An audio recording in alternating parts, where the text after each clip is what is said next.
John, welcome to this INBrief. If we begin by sort of helping all the advisors watching to understand a little bit about the portfolio, you're mixing investment grade with some higher yield credit. What's the strategy behind that mix, and how does it confer a bit more resilience?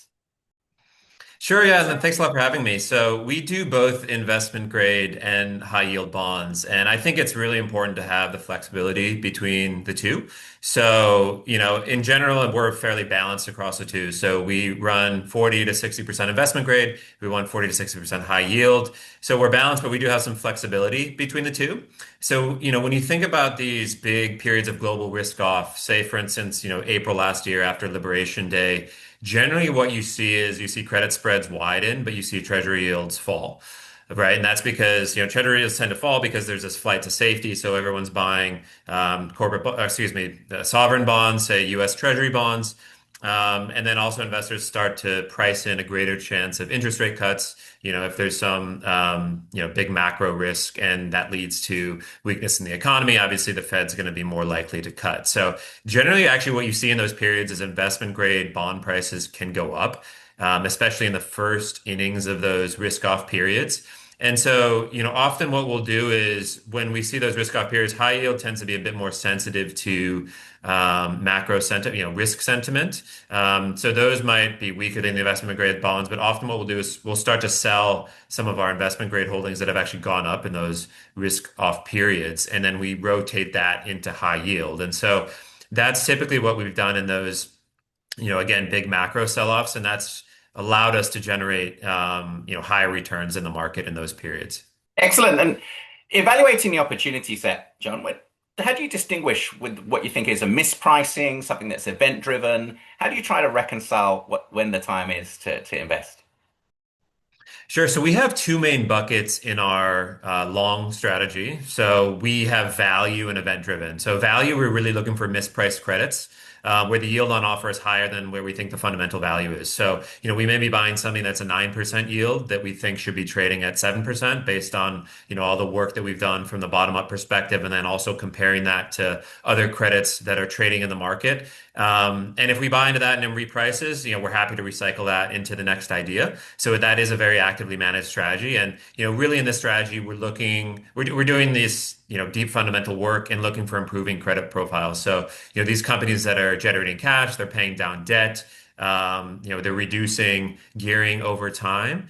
And again, that's a very bottom up, fundamental research process. It's almost a private credit underwriting for liquid credit. So again, we only do liquid bonds, but we do take a sort of private credit style approach in the depth that we go into our research. And then number two, we have event driven, which, this is really looking for some well-defined event that we think is going to happen in the next 2 to 3 months. So it's some near-term catalyst, and we're really looking to, assess the probability of that. So that could be some merger, it could be some, IPO, equity raise, rating change. Typically, it's something that's, either been rumored or already been announced. And in some cases, these can be companies that are trading under some level of credit stress.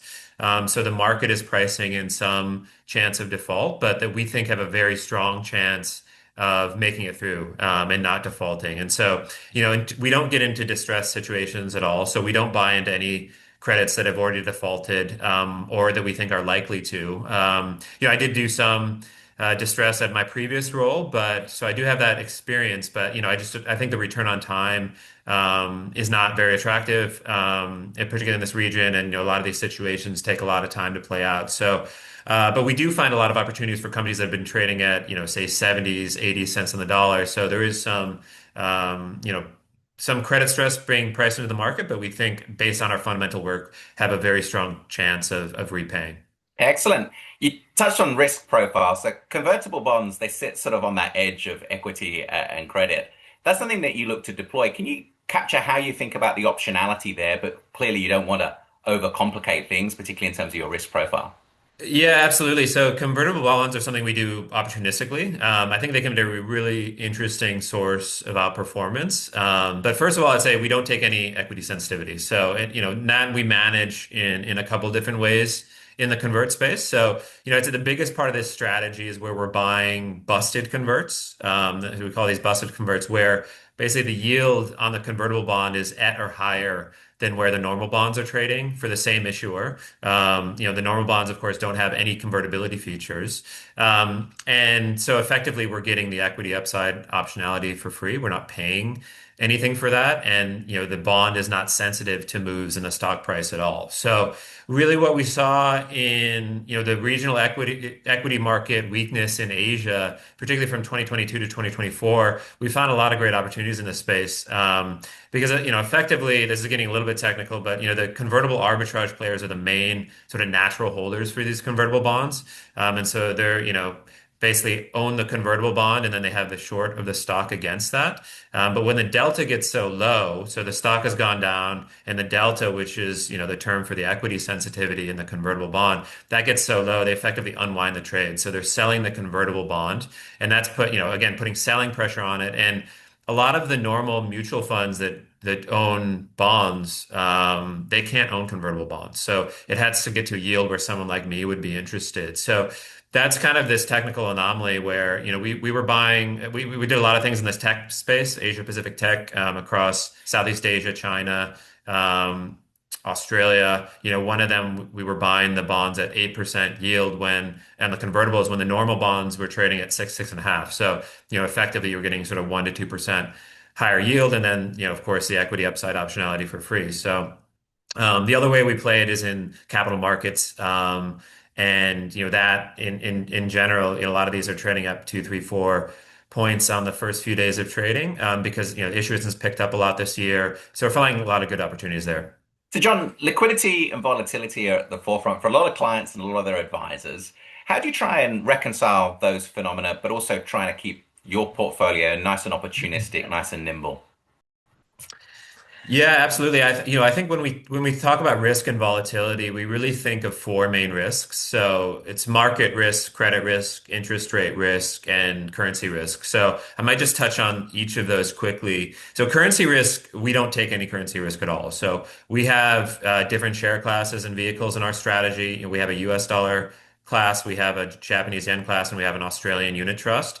Each of those are currency hedged into those vehicles. So into those currencies. So, we do over 95% US dollar bonds, and that's hedged back into each of those currencies. So that's something we don't take at all. Market risk, we are a long short strategy. It's long bias, but it's long short. So we do have hedges that are both, single name shorts as well as index hedges. And we feel like those do help hedge out a lot of the sort of overall macro risk. And, those we do also actively manage. So, we're generally sort of looking to unwind those hedges, in periods of global risk off.